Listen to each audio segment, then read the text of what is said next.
Hey there, my name's Steve. Thanks for stopping by. In the next few minutes, I want to tell you about a simple solution I've uncovered that has helped me combat one of the world's most complex and troubling pollutants, and that's plastic. And the unlikely source of the solution is King Tut, ancient Egypt's infamous pharaoh. But before I dive deep into that story, I first want to tell you a bit about myself and why this is important to me. So, to put it bluntly, I hate plastic. Okay, maybe that's a bit harsh, but every time I see that stuff on my food, every time I throw it in the garbage, I'm hit with a pang of guilt because I know it's not that good for my body or our environment. And to top it off, now that I'm a dad of two little guys under the age of 4, my wife is constantly researching and reminding me of the health impacts of the chemicals that plastic leaches into our bodies. So here's a quote from B. Feldman out of Yale University that really hits the point home. Quote, "There is abundant research that links BPA and phthalate exposure to such human health concerns as deformities of the male and female genitals, premature puberty in females, decreased sperm quality, and increases in breast and prostate cancers, infertility, miscarriages, obesity, type 2 diabetes, allergies, and neurological problems like attention deficit hyperactivity disorder." Wow. Okay. So this comes from B. Feldman again, out of Yale. It's from a journal, Yale's Journal of Forestry and Environmental Studies. Now that was published back in 2009, which might make you think, okay, but this is now under control. We've gotten rid of BPA. It's super easy to find BPA-free products, but unfortunately, that doesn't seem to be the case. It seems similar to what happened with cigarettes in the 1960s and 70s.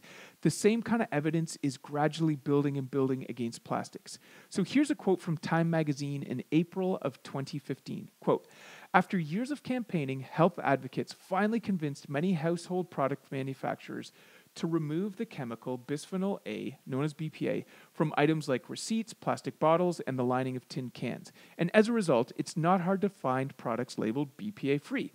But it turns out the chemicals used to replace BPA may have nearly the exact same impact on the human body." Okay, and here's another quote from NPR, National Public Radio, that says, "Most plastics, from sippy cups to food wraps, can release chemicals that act like the sex hormone estrogen, according to a study in Environmental Health Perspectives." So this is kind of scary, right? And the problem seems so big because it's virtually impossible to go a day without touching plastic. And I think it's also because we've been led to believe that plastic is the best and really only available way to store and preserve our food. But that's just not true. Okay, so here's the big secret, which really isn't that secret at all. Have you ever heard of King Tut, ancient Egypt's most well-known pharaoh? You're probably familiar with him because his tomb was uncovered in the 1920s, and with it, his body. You see, due to their spiritual belief in the soul's need to reconnect with the body after death, ancient Egyptians were obsessed with preserving the body through a process we're all now familiar with, and that's mummification. Okay, so that might sound a little gross.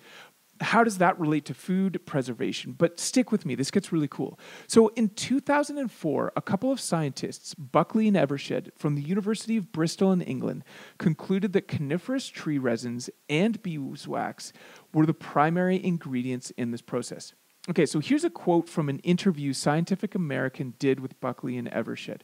Quote, "Coniferous resins," the scientists explain, "can slow microbial degradation, whereas beeswax has antibacterial properties and serves as a sealant." Again, that comes from Scientific American. Now, this to me is super exciting because that suggests that there are natural things out there, beeswax, coniferous tree resins, and even other things like essential oils that can do the same job as plastic, but without all those harmful side effects. So after learning this, I got really excited, and I was able to convince my friend PJ, old friend PJ, to join me in figuring out how to apply those same principles to food preservations.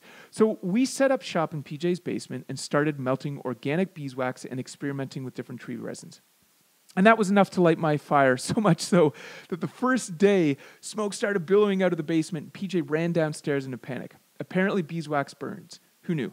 But with that initial test out of the way, I started adding essential oils like cinnamon and clove and jojoba. Next, I took some organic cotton cloth and infused the mixture right into it. After more than a year of testing, we were able to develop a reusable, natural, and biodegradable way to keep food as fresh as plastic. Now, this is super exciting and really cool because the wraps not only replace plastic wrap, but because they're so sticky and tacky, they can also replace bags like snack baggies, sandwich bags, and even some zippy bags. And because they last up to a year, they're virtually the same price as plastic, but without all the negative health and environmental waste. So all you have to do to get them to work is to activate them. So that means taking the wraps, rolling them up into a little ball in your hands, making them nice and warm and tacky. And then that stickiness and tackiness enables them to form a really tight seal. So you just put your food inside the wrap, twist and tighten, and you get a good seal. If you want to put them on top of a bowl or something like that, you just have to make sure that you stick them to themselves, not the actual bowl. So you place it over top of the bowl and then wrap the wrap upon itself, press, and it seals really tightly. Then when it's time to wash them, you simply run them under cold water and clean them like you would your dishes or hands using an eco-friendly alcohol-free soap. So our mission, my mission, is to make it super easy for you to transition away from plastic. I'm tired of being so dependent on plastic. And if you stayed with me this long, I bet you are too. So if you're interested in trying these out, but you're a little wary of buying something from some random guy online, no worries. If you don't love them after 90 days, we'll give you a full refund. You don't even need to return them. We also offer free shipping in Canada and the US. So if you want to get plastic out of your kitchen, I think now is the perfect time. Thank you so much for listening. I hope you have an awesome day. Take care.